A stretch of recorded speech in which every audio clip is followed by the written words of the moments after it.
Magandang araw po sa inyong lahat mga kababayan at welcome back dito po sa Pinas News Review. At eto nga mga kababayan, Claire Kumanta. Nako, grabe pala siya, nagkagulo na. Aba, yan po mga kababayan ang ating aalamin at bibigyan ng reaksyon sa video ito.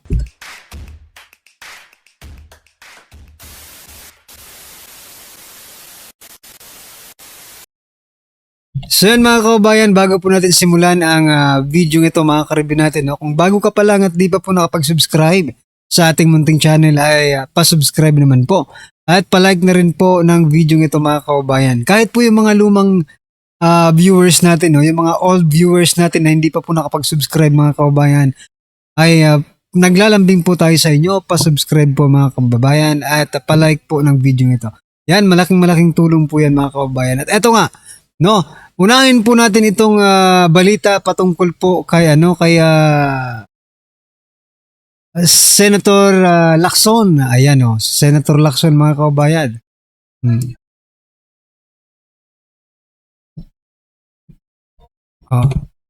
Sabi po kasi dito mga kababayan, no?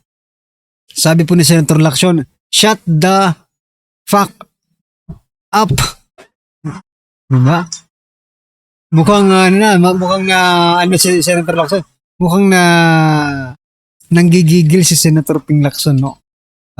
At hindi niya na nga napigilan, at nakapagsalita na siya ng hindi maganda. Patungkol po ba ito saan? PNR, no? Sabi po kasi dito sa News 5, your noise will not silence the truth. Aba, sino bang maingay dito? Tinabla ni Senate President Pro Tempore Ping Lacson ang anyay mga naninira at nananamantala sa mga pagdinig ng Senate Blue Ribbon Committee tungkol sa korupsyon ng flood control project. Sabi niya, let this serve as warning to skeptics, detractors and hijackers, no, who exploit the vulnerabilities and anger of our people to deepen the fault lines of our nation. Saad ni Lacson sa pagpapatuloy ng pagdinig kaugnay po ng anomalyang flood control project mga kababayan. Ito pala ay patungkol sa flood control anomalies mga kababayan. Dahil nga po marami ang nag-criticize sa Blue Ribbon Committee na hindi nito ginagawa ang kanyang tungkulin bilang committee, no, na may mapanagot, no.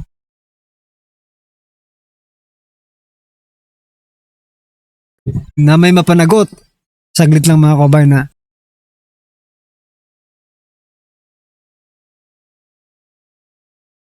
Yan na. Talaga namang hindi nyo ginagawa yung ninyo na trabaho nyo. Dapat yung Blue Ribbon may napanagot na yan nung una pa lang. Bakit umabot pa sa ganito? Diba? Kung talagang nag-iimbestiga kayo, dapat may napanagot po kayo, Senator Ping Lacson. Kaya wag kang pikon, no? Napipikon na po itong si Senator Ping Lacson. Pasensya ka na kung marami po ang maingay patungkol po sa Blue Ribbon Committee. Kasi unang-una pa lang mga kababayan, prangkahin po natin si Senator Ping Lacson. Ayaw ka namin dyan maging chairman, no? Kasi inagaw mo lang yan. Inagaw mo lang yan kay Senator Rodante Marcoleta.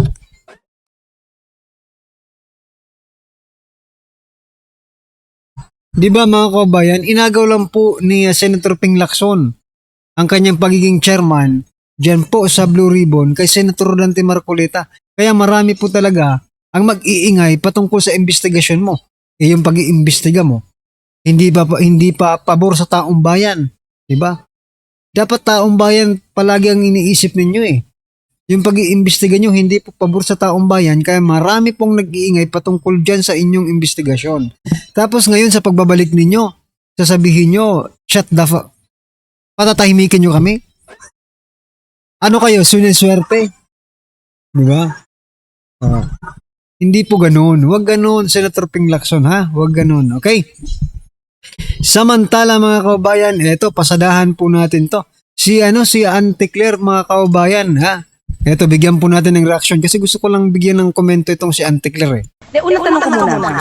Yung bang pag binanggit ba natin na ito yung survey ng Presidente, ito yung survey ng Presidente, yung isa 66, isa 34, pinagkukumpara ba natin yung trabaho nila?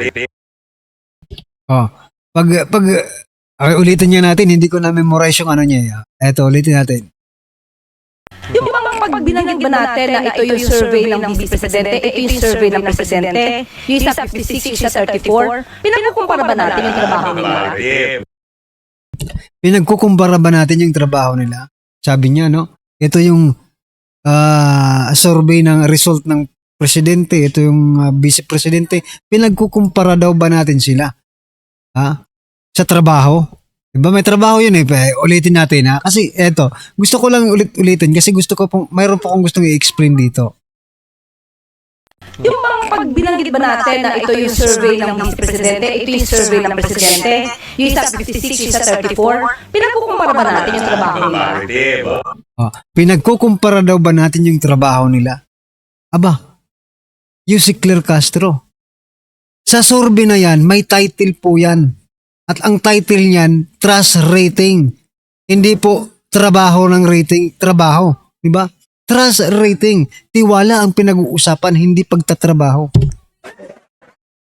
Hindi sana nag-survey na, pabor ka ba sa trabaho ng Pangulo? Diba? Pabor ka ba sa trabaho ng Vice Presidente?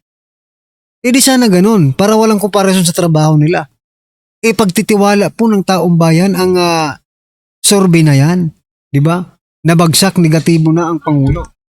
Ibig lang sabihin yan mga kabayan, Claire Castro, ang pag-usapan natin kung ano yung sa survey, hindi yung ililihis mo yung survey, hindi naman survey yun para sa trabaho eh.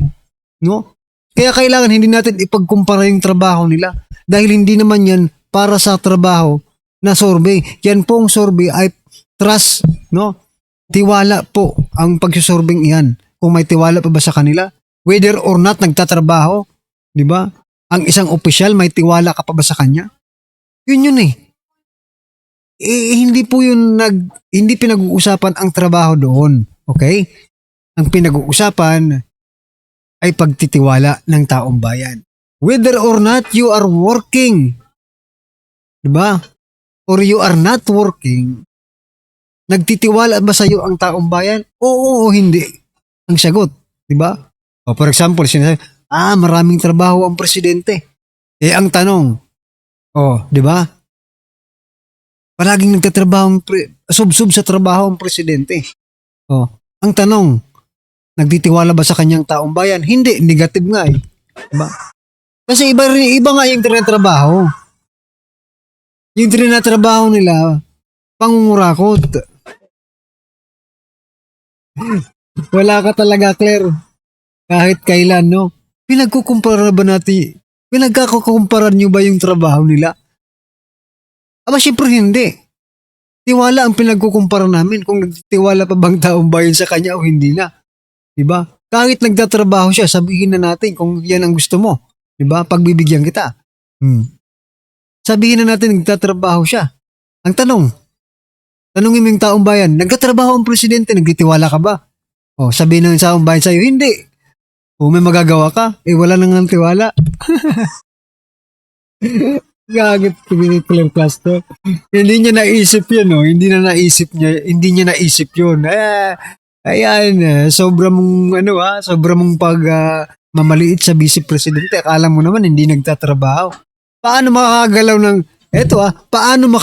ng todo-todo ang vice president? Kakarampot lang ang budget niya. Di ba? Kakarampot lang ang budget. Tapos hahanapan mo ng maraming trabaho. Wag naman, oy.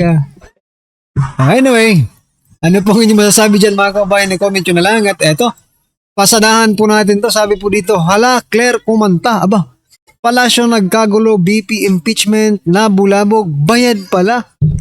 Eto, pakinggan po natin si Sir Banat Bay Pasok.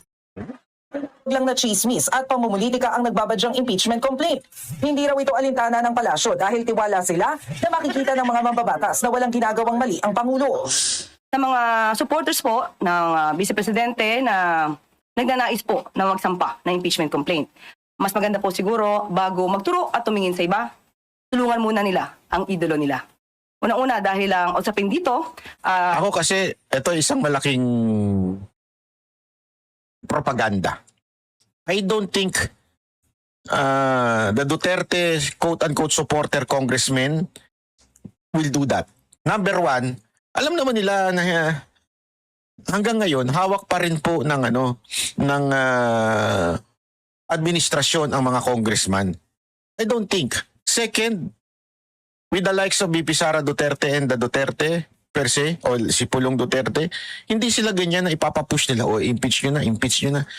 Because they know, tandaan ninyo dadaan ito sa lower house, sa Kamara, dadaan yan sa mga congressman. Doon pa lang, napakahirap ng palusutin yan. Para ka talagang dadaan sa butas ng karayom, ika nga. Lalo naman sa Senado.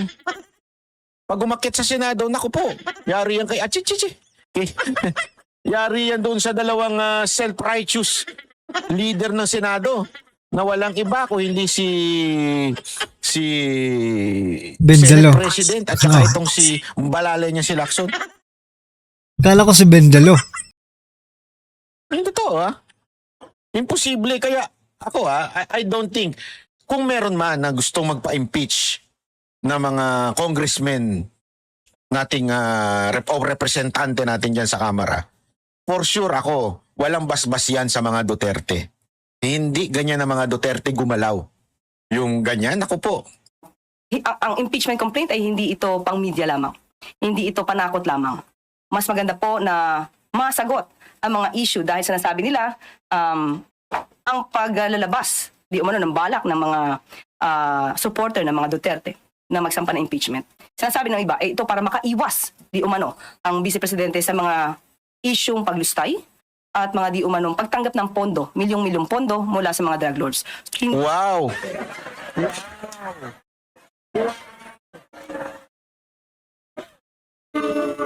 Ang judgmental mo Ano kang klase kang opisyal ka? Sa galing na sa bibig nito yun Lilustay daw ang pera. Napatunayan ba? Pangalawa, tumanggap daw sa mga drug lords. Wow! Ang kapal na mukha mo. Dapat dito kay Claire Castro, gayahin ni BP Sara si Congressman Leveste, di ba? Kasuhan ng libel case din itong si Castro, no? Kasi dapat bago siya magsalita, dapat meron po siyang ipinapakitang ebidensya, di ba? Bago siya magsalita, dapat meron po siyang pinapakitang mga dokumento, di ba? Mahirap itong si Castro. Tapos pag sinampahan mo naman ng kaso, di ba, si Congressman Leveste, sinampahan siya ng kaso, gusto niyang kausapin sa labas ng korte, ano yun? Areglo. Di ba? Makikipag-areglo ka lang pala. Castro. Ay, nako. Dapat kung malakas talaga ang loob mo, harapin mo yung ni Congressman Leveste. Baka pag ikaw ay kinasuhan ni Vice President Sara Duterte, ay baka hindi mo na makausap yon. Baka sumbagin ka na.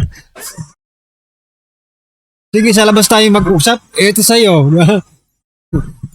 Si BP Sara pa naman, basta nasa katwiran. Ang kamao yan, di ba? May kamay din na bakal yan. Nakita niyo yung sa Davao City, mga kabayan? Sinumbag? Dahil nasa katwiran naman siya. Kapag ito nasa katwiran, sabihin ni Castro, sige BP Sara, for example lang kinasuhan ito ng libel case, no? Trillion, sabihin natin, trillion libel case. Okay. BP Sara, mag-usap lang tayo sa labas ng korte. Ito ang mo kay BP Sara, ganito. Diba? Mabubukulan ka. Kapal na mukha mo.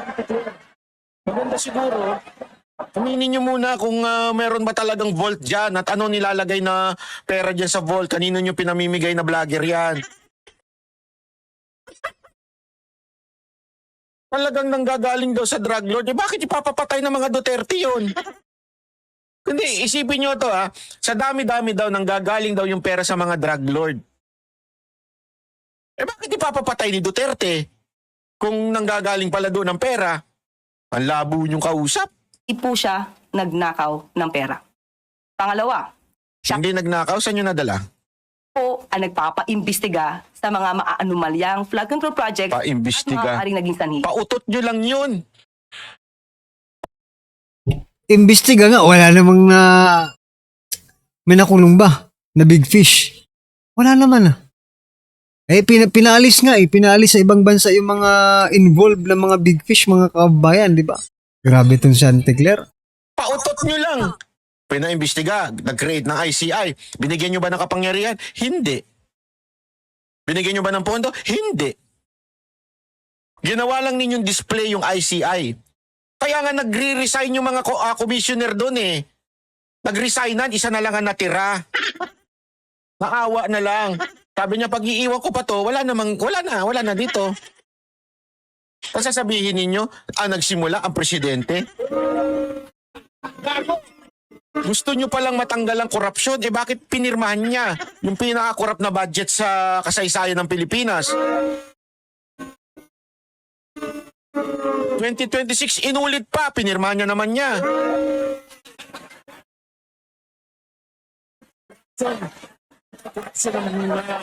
Yung amo mo. Ba't niya pinababayaan yung pinipirmahan yung budget? Kasi po mga kababayan, yung administrasyong ito, anti-corruption sa salita, pro-corruption sa gawa. So, di ba? Ngayon lang tayo nito maka-experience, Anti-corruption sa salita, pro-corruption naman sa gawa. Nako po. Ayan mga kababayan, ano po ang inyong opinion, reaction patungkol po sa video ito? Comment na lang po sa baba. Ayan, maraming salamat po. Please don't forget to like the video. Maraming salamat po.